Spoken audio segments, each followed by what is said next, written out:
네, 안녕하십니까. 별로 재미없는 TBS 상인방송 용식에 간대 조용식입니다. 오늘도 인사드립니다. 어제 조회수가 평균 한 300회 정도가 넘어서고 있습니다. 그래서 한 1000회만 넘었으면은 나름대로 유명인들을 한번 모시고 제가 방송을 할까 합니다. 그 애청자들께서 많이 홍보해 주시기 바라면서 좋아요, 구독 꼭 부탁드립니다. 그래서 제가 오래전부터 소상공인 손실보상에 대해서 유튜브와 페이스북 또는 각종 SNS를 통해서 열심히 주장한 바가 있습니다. 정말 정부가 그런 결정을 할 수 있을지 반신반의했는데 그래도 다행스럽게 여야와 정부가 지금 머리를 맞대고 있다고 합니다. 물론 대통령께서 나름대로의 지시도 있었고요. 그래서 잘 될 것이라고 생각합니다. 근데 중요한 것은 언제 어느 때 결정할지 그게 중요하지 않겠습니까? 저 역시 서비스업에 종사하는 소상공인입니다. 지금은 정부에서 세 차례 동안 지원금을 줬지만 저는 한 번도 받아본 적이 없습니다. 그래서 그게 제가 볼 때는 지원금이라기보다는 위로금에 가깝겠지요. 그래서 한마디로 좀 부끄럽고 위로받고 묻고 따지고 싶은 마음도 없었기 때문입니다. 근데 하지만 제가 소상공인시장진흥공단에 한번 문의를 해본 적이 있습니다. 막연하게 6월달, 7월달, 8월달 매출이 500만 원인데 만약입니다. 9월달에 매출이 550만 원이라고 지원금이 줘야 된다는 그런 말을 듣은 적이 있습니다. 참 이게 이런 거 보면은 오히려 정부가 도대체 어떤 얄팍한 잣대를 들이대는 것이 오히려 양극화를 부채질하고 있는 그런 상황이라고 저는 생각합니다. 노동자에게도 최저임금 제가 보장되어 있지 않습니까?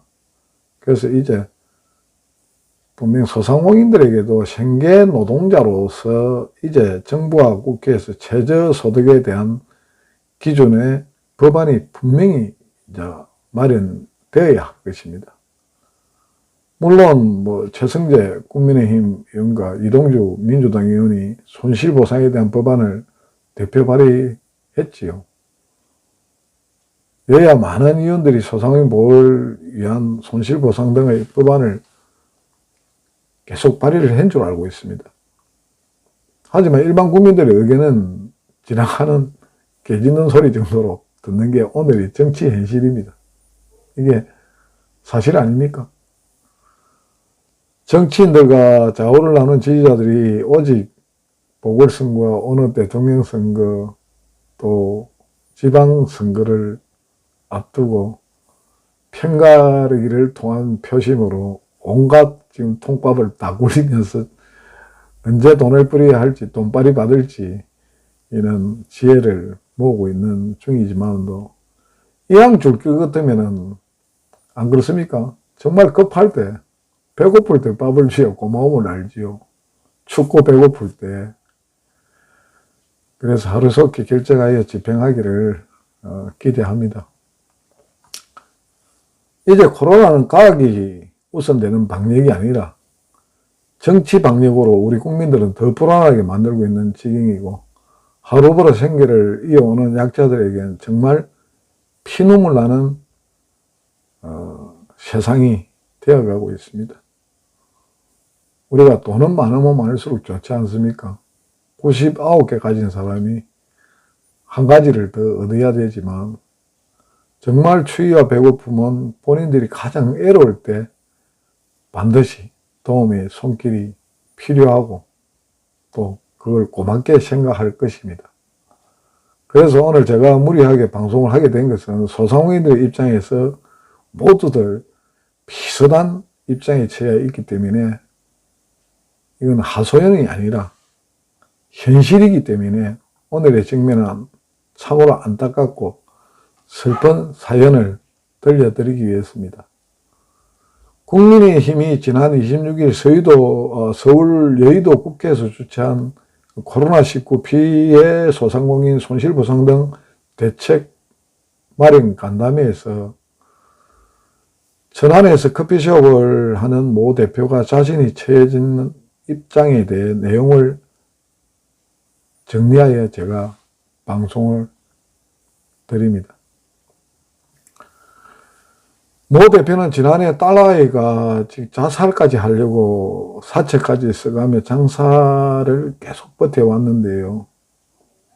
2019년 6억 7천의 매출이 2020년 2억 6천으로, 그래서 상한 비용 부담 때문에 폐업도 못하기에 더 버틸 시간이 없었어요. 대출이라도 당장 유예해주고 급한 불을 꺼줘야 된다고 공개적으로 사정을 했습니다. 160평 매장의 한 달 월세가 715만 원이며 아르바이트 인건비만 한 달에 1100만 원에 달한다고 합니다. 이렇다 보니 6억 7천만 원의 매출이던 2019년에는 1년도 장사를 했지만은도 실제 이익금은 480만 원밖에 되질 않았다고 합니다. 이외에 공과금이라든가 많은 돈이 포함이 안 되어 있겠습니까? 그죠?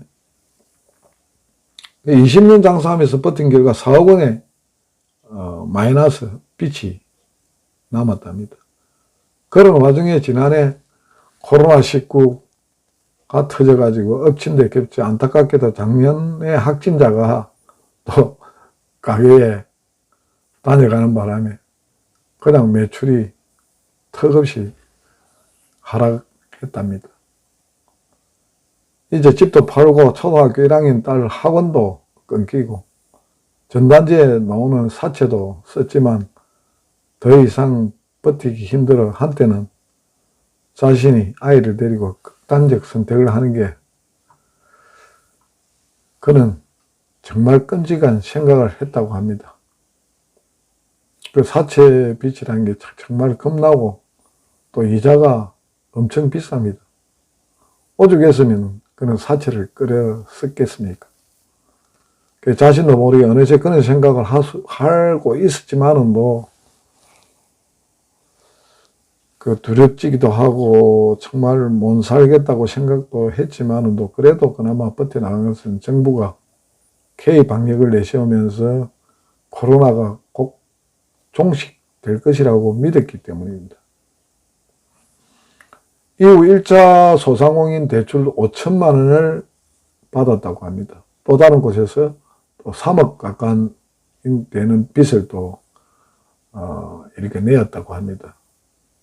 그러나 올해로 넘어오니 11일에 마스크를 벗을 수 있을지 어떨지 알 수 없다고 하기에 정말 다시 힘이 빠질 수 없는 노릇이면 폐업을 하고 싶어도 쉽게 할 수 없기 때문이랍니다. 그래서 정부가 백신을 11월 달까지 그 접종을 거의 마친다고 했지만 사실은 어떻게 될지 지금으로서는 미지수이기 때문에 더 힘이 빠질 수밖에 없는 노릇입니다. 6억 원을 들여서 인테리어를 한 매장에 철거하는 데만 3천만 원이 들며 게다가 폐업을 하려면 정부의 소상공인 대출 5천만 원을 먼저 상환해야 된다는 이런 현실이랍니다. 지난해 1차 지원금 때 2019년 매출이 6억 원이라면서 정부로부터 단돈 100만 원도 지원을 받지 못했다고 합니다. 그 이유는 4억 이상은 지원금을 받지 못했기 때문입니다. 결국 해봤자 300만 원, 200만 원씩인데요. 하지만 정말 애로우니까 그게 얼마나 단비겠습니까? 이분한테는. 2020년 매출이 1억 원도 안 되는데 전년 기준으로 계산해 재난지원을 못 준다는 게 정말 이해가 되지 않았다고 합니다. 아르바이트생의 고용 유지지원금 사업주 부담 40%를 내기 위해 4대 보험을 2달간 못 냈더니 사업의 딱지가 달라오는 게 정부이고 세금을 이제 밀리니까 소상공인 대출도 못 해준다는 게 정부와 지자체의 방침이란 답을 듣고 상당히 실망을 했답니다. 이건 소상공인을 죽으라는 이야기일 뿐이고 해도 너무한다는 그런 생각을 가졌다고 합니다. 오히려 아르바이트생들이 학자금 대출이 연체된다고 하기에 자식 키우는 입장에서는 자르지도 못하고 고용유지지원금을 주다 보니 자신의 신용등급이 2등급에서 7등급으로 하락했다고 합니다. 이렇게 1년을 버텼으면 올해는 뭐라고 제대로 된 대책이 있어야 함에도 정부가 자율필 미루는 것은 정말 죽을 지경이라면서 정부나 정치권이나 책상에 앉아 숫자만 계산하지 말라고 이렇게 원망도 했습니다. 손실보상 이야기가 나오지만 또 몇 개월 보낼 것인지 그때까지 자신 같은 소상공인이 버티지 못할 것이며 시간이 급하기에 매출 하락분의 50%라도 먼저 대출해주고 나중에 갚도록 정부의 결정을 또 부탁했습니다. 이제 전기료마저 2달이 밀리고 정말 애로운 실정인데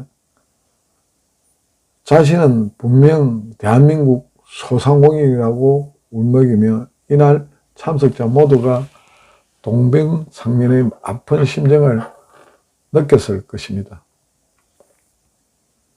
이에 소상공인과 자영업자들은 평소 자신들의 손익에 대한 이해관계가 최우선되어 오늘과 같은 위기 상황에서도 뿔뿔이 흩어져 제각각 자신들만의 어려움을 토로하고 있을 뿐입니다.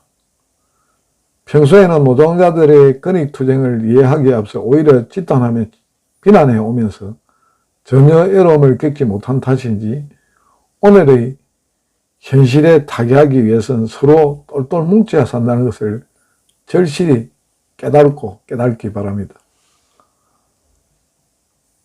어려울수록 서로가 정보를 공유하면서 현실에 맞게 생업을 나갈 수 있도록 방법을 강구하고 다양한 매체를 이용하여 현실에 처한 위기를 극복해 나가야 할 것입니다. 물론 정부와 여야가 정치적인 당락에 앞서 이제는 특정한 사람 중심의 나라가 아니라 국민 중심의 나라가 되기 위해서 지혜를 모아야 할 것입니다.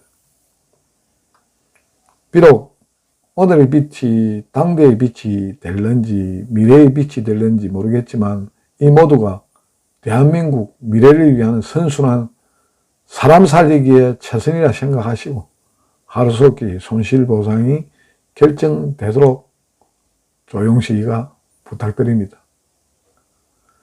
그래서 이런 부분에 대해서 왜 일부 국민들은 그 재정 건전성도 생각해야지 막 퍼주냐고 이렇게 말씀하시는 분들도 계십니다. 그분 말씀도 다 일리가 있는 부분입니다. 그래서 우리가 한 해를 저번에도 제가 말씀을 드렸듯이 독일의 히틀러와 일본의 뭐 가마보던가 뭐 야마모토인가 모르지만 뭐 그 사람들이 전쟁을 일으키고 그리고 패했습니다. 패전국이 됐습니다. 하지만 그런 사람들은 자살하고 사형당했지만 결국은 그 빚을 누가 다 갚았습니까? 국민이 다 갚았습니다. 오늘의 현실 속에서 우리가 너무 미래에 대한 집착만 가지지 말고 지금 당장 죽게 되어가 있는데 산 사람은 살아야 안 되겠습니까? 사람부터 살려놔놓고 우리 경제가 선순환 경제가 되고 또 그 기업이 무조건 하고 자기네들이 이렇게 출자하고 봉사하고 한다는 그런 생각은 가지지 않을 것이라 생각합니다. 그래서 무조건 강제적으로 이렇게 기업에서 도움을 바라고 손길을 바라는 것보다는 정부가 먼저 국민을 위해서 무엇을 할 것인가에 대해서 생각을 하시고 잘 결정해 주시기를 바랍니다. 오늘의 위기를 극복하기 위해서는 어찌되든 간에 국가가 국민을 보호해야 되지 않겠습니까? 오늘도 열심히 준비를 했습니다. 별 재미가 없었더라도 애청자 여러분께서 조금이나 도움이 되었다면 감사하겠습니다. 오늘 방송은 메트로신문 김성호 기자의 기사를 제가 좀 참조를 했습니다. 좋아요, 구독 꼭 부탁드립니다.